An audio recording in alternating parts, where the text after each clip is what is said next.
بہت سے نیک مسلمانوں کو میں نے دیکھا ہے جمعے کے بعد سے عصر تک بیٹھے رہتے ہیں مسجد کے اندر اللہ کی یاد میں. تو یہ نہیں ہے کہ حکم ہے وہ حکم کی خلاف ورزی کر رہے, نہیں. ہاں جا سکتے ہو, اگر جاؤ, تمہارا کاروبار ہے, تمہاری دکان ہے, کوئی تمہارا دفتر ہے, اس میں جانا ہے جاؤ. فانتشروا فی الارض وابتغوا من فضل اللہ, اللہ کا فضل تلاش کرو.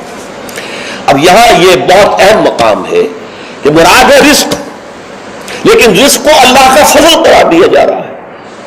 اس کو سمجھ لیجئے, یہ اسلام کا جو معاشی فلسفہ ہے, اس کے جو فلسفیانہ اصول ہیں, ان میں سے ایک اصول یہ ہے کہ چاہے محنت تم نے کی ہے, کھیت میں ہل تم نے چلایا ہے, بیج تم نے ڈالا ہے, اس کو سینچا تم نے ہے, پھر فصل جو ہے اس کی حفاظت تم نے کی ہے, پھر فصل کاٹی ہے, پھر تم دانے گھر لائے ہو, پھر ان کو پیسا ہے, پھر ان کی روٹی پکائی ہے, یہ سب کچھ تم نے کیا, لیکن اسے اللہ کا فضل سمجھو, اپنا کسب نہ سمجھو. کسب جو ہے وہ نیکی اور بدی کے لیے ہے. انسان نیکی کما رہا ہے, یہ اس کی کمائی ہے, بدی کما رہا ہے, یہ اس کی کمائی ہے.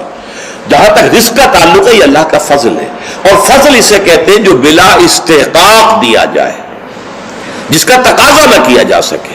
جس کی مثال سادہ سی میں دیا کرتا ہوں کہ آپ نے کسی مزدور کو رکھا ہے, 8 گھنٹے اس نے کام کرنا ہے, آپ نے فرض کیجئے 100 روپے مقرر کیے ہیں اس کی مزدوری.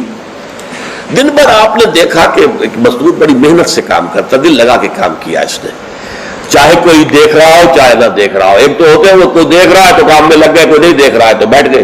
نہیں, اس نے بڑی جی لگا کے کام کیا ہے. جو شام کو آپ اسے 100 روپے بھی دیتے ہیں, 10 روپے اور دیتے ہیں. یہ 10 روپے فضل ہے, یہ وہ ڈیمانڈ نہیں کر سکتا.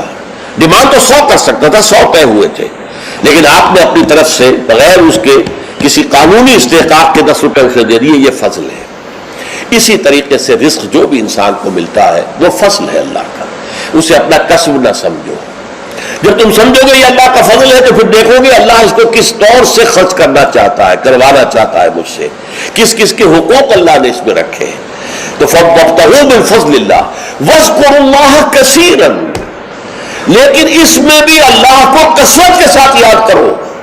یہ نہ ہو کہ مسجد میں تو اللہ کا ذکر ہوا, باہر نکل گیا تو بھول گئے, نہیں, بلکہ یہ کہ جو کام کر رہے ہو اس میں کام میں تمہارے ہاتھ مصروف ہو اور دل تمہارا جو ہے وہ اللہ کے ساتھ لگا ہوا ہو.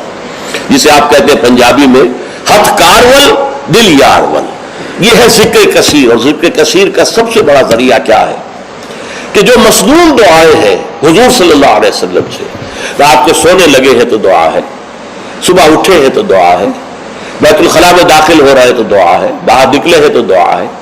ظاہر بات ہے کوئی ایکسٹرا ٹائم تو آپ کا نہیں لگ رہا, وہ کام کر رہے ہیں آپ, لیکن ہر کام پہ کرتے. شیشہ دیکھا ہے, آئینہ دعا ہے, کپڑے بدلے ہیں دعا ہے, گھر سے نکلے ہیں مسجد کے لیے دعا ہے, مسجد میں داخل ہوئے تو دعا ہے, مسجد کے اندر تو ذکر ہے ہی ہے سارا, باہر نکلے ہیں تو دعا ہے, بازار میں داخل ہو رہے ہیں تو دعا ہے, بازار سے واپس آ رہے ہیں تو دعا, ہر کام کے لیے دعا ہے. یہ دعا جو ہے یہ ذکر کثیر کا سب سے بڑا طریقہ ہے, ذریعہ ہے. اور اس کے اندر دوہری ہے بات کہ ایک تو آپ کا اللہ سے تعلق قائم ہو گیا کہ آپ نے دعا اللہ سے کی ہے, ایک آپ کا تعلق حضور کے ساتھ قائم ہو گیا کہ آپ نے الفاظ وہ استعمال کیے جو حضور کے الفاظ ہیں. تو گویا کہ دو نسبتیں تازہ ہو گئی جب بھی آپ نے ایک مسنون دعا پڑھی ہے. تو دعا ادعیہ مسنونہ جو ہے در حقیقت وہ دوام ذکر کا سب سے بڑا ذریعہ ہے. اس کے لیے علیحدہ سے وقت نکال کر کوئی آسن بنا کر اور کوئی ضربے لگا کر اس کی ضرورت نہیں, بلکہ ہر کام کرتے ہوئے. تو زندگی کے ہر کام کے ساتھ دعا ہے, اور وہ دعا ہے مسنون جو حضور سے ثابت ہے. لہذا دو نسبتیں جو ہے